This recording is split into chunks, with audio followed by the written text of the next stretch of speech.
ikaw lamang aking kalakasan. Sa piling mo, tagumpay ko'y naranasan.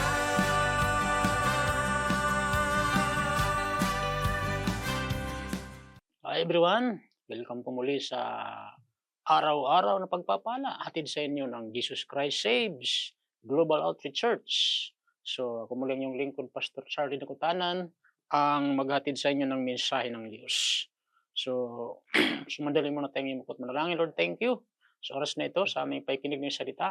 Lord, it is a great privilege, Lord, na kami makapakinig muli ng salita. Ito ang pagkain ng aming spiritual life, Lord. Pagpalaan niyo lahat na naka-tune in sa oras na ito. In Jesus' name, Amen. Amen. So, let's open our Bible in the book of Matthew, chapter 11, verse 28. So, sabi dito ni Jesus, Then Jesus said, Come to me, all of you who are weary and carry heavy burdens, and I will give you rest.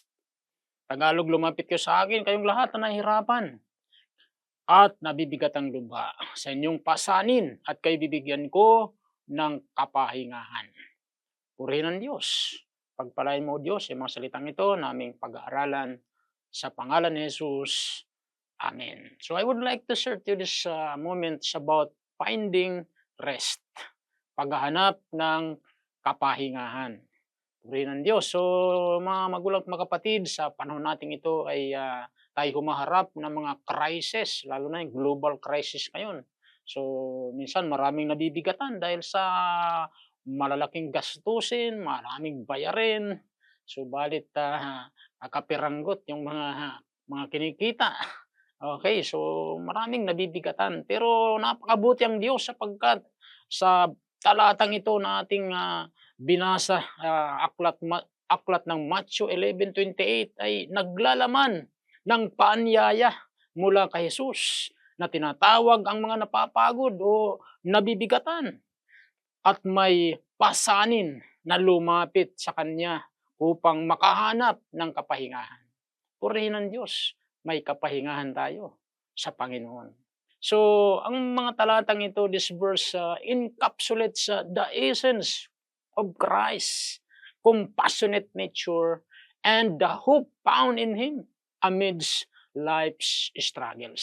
Hallelujah. So, ang talatang ito na Matthew 11 verse 28 ay bumubuo ng malasakit ni Kristo at ang pag-asa na matatagpuan sa Kanya sa gitna ng mga pagsubok o pagsubok sa buhay. So, anong aral makukuha natin dito sa Matthew 11:28? Magandang aral makukuha natin. So, unang-una, makikita po natin ay magandang aral is the invitation to come. Amen? Ayon po sa Matthew 11:28. So sabi ni Jesus, come to me.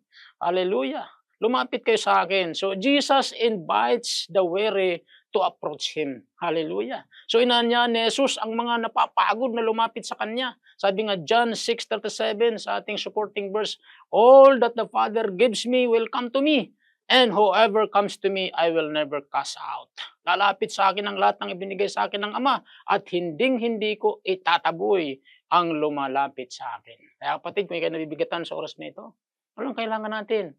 Lumapit tayo kay Jesus. May kapahingahan kay Jesus. Amen? So, purihin ng Diyos. So, taas lang natin ating kanang kamay. Sabihin natin magsing prayer na ito, Panginoong Diyos, lumalapit ako sa iyo. Nagpapakumbal sa iyong harapan. Humingi ako ng tawad sa lahat ng mga nagawa kong kasalanan. Patawarin niyo po ako, Panginoon. Pagkasan mo ko ng balal na dugo, binubuksan ko ngayon aking puso, tinatanggap kita, Jesus, bilang aking Panginoon at tagapagligtas. Salamat, Panginoon, na sa iyo ay may kapahingahan. In Jesus' name, Amen. Ako lang po manalangin sa inyo, Lord. Bless niyo po lahat na nagkinig ng salita sa oras na ito. Sa pangalan ni Jesus, Amen. Amen. Naranasan